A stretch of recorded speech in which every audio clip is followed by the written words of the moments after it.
Hi, Belle Calhoune here.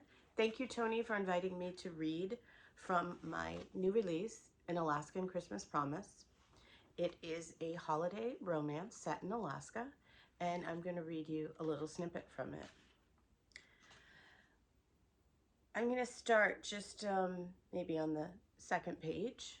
The setup is that my heroine, Kit, has found out that she has a degenerative eye disease, and she is just kind of thrown into a whirlwind wondering what her life is going to be like when blindness sets in, or vision impairment. It may not be total blindness. For weeks now, she'd been feeling disheartened and uncertain about the future. Not even the holiday season was enough to lift her mood, despite the fact that Christmas was her favorite time of the year. Ever since her daughter had been born, the holiday season was even more special. Her recent medical diagnosis had turned her life upside down, so that now all she could think about was losing her eyesight to macular degeneration. Kit didn't believe anything could ever fully prepare a person for such a devastating blow. Since her grandfather had also suffered from the condition, Kit had always worried it might happen to her as well. And now an ophthalmologist had confirmed her worst fears. She confided her diagnosis to her sister Jules, who told her about Leo Duggan's work with service dogs out at the Duggan Ranch. Jules had encouraged her to seek out Leo to see if she could adopt one of his canines. Ever since, Kit had been holding on to the idea like a lifeline. Feeling so helpless about her situation was foreign to Kit. She hated the idea of losing her independence along with her sight. God, I never imagined you would be so cruel. Just as things in my life were coming together, I've been dealt this awful blow. Please grant me strength. And she hadn't yet summoned the courage to tell her parents. As it was, Rose and Shamus O'Malley were overprotective of their children. This news would crush them and ruin the holiday season from her family. She wasn't about to let that happen. Christmas brought with it a special happiness that hummed in the air around them. For now, she would keep her diagnosis close to the vest. Jules would be her sole confidant until she disclosed the news to everyone else. Kit blinked away the tears pooling in her eyes.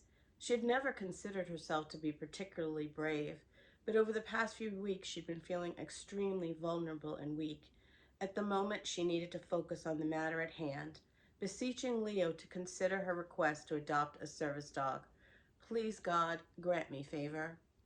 As she approached the Duggan Ranch, Kit drove up to a gate emblazoned with a big D on it, the Double D Ranch. The bronze and green sign hung on a stone pillar, welcoming her into the Duggans' world. A pine wreath adorned with red ribbons served as a festive holiday decoration. Sprigs of mistletoe hung above the gates. It reminded her that Christmas was quickly approaching. A trickle of excitement flowed through her. Given her circumstances, perhaps she should embrace the holidays with gusto and savor every last Christmas tree sighting and holiday gathering. In order to spare her family, she needed to put on a brave face and act jovial. There was no point in ruining the holidays for them.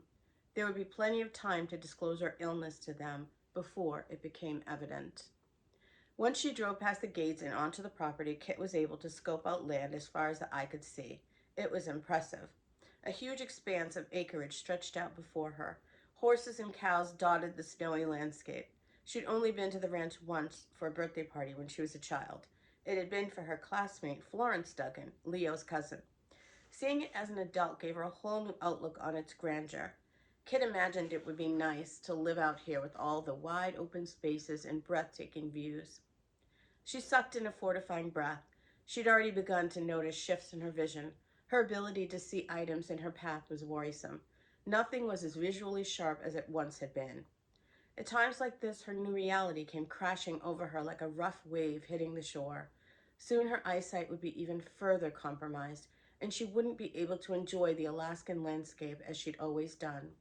Her hands began to tremble at the thought of it. Kit didn't think she was strong enough to endure such a drastic change to her abilities. If only she were braver and bolder like Jules. Her sister had never been afraid a single day in her life. Dear Lord, I've been so scared, and I think working with a service dog would make me feel stronger and not so alone. Please let this work out so that I can feel as if I have a future. Up ahead on the road, Kit spotted horses standing outside in an enclosure. They were such beautiful animals, she thought, as memories of past riding experiences came to mind. She wasn't certain, but she thought this might be where Leo was working with the service animals. A bright green truck sat outside the structure. Leo's vehicle, a vintage Chevy, was well known in Owl Creek due to its distinct appearance. Kit parked her truck outside the stables and stepped down from the vehicle.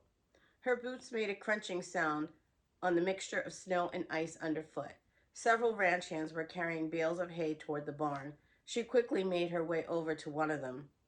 "I'm looking for Leo Duggan," Kit said. "Is he here?" she asked, hoping her trip to the ranch hadn't been in vain. She'd considered calling, but it wasn't as if she and Leo were friends. Growing up in a small town didn't always mean you were close with all the townsfolk. Although Leo had a solid reputation in Owl Creek, Kit had always perceived him as a bit standoffish. It was a tad ironic, since some townsfolk might say the same thing about her.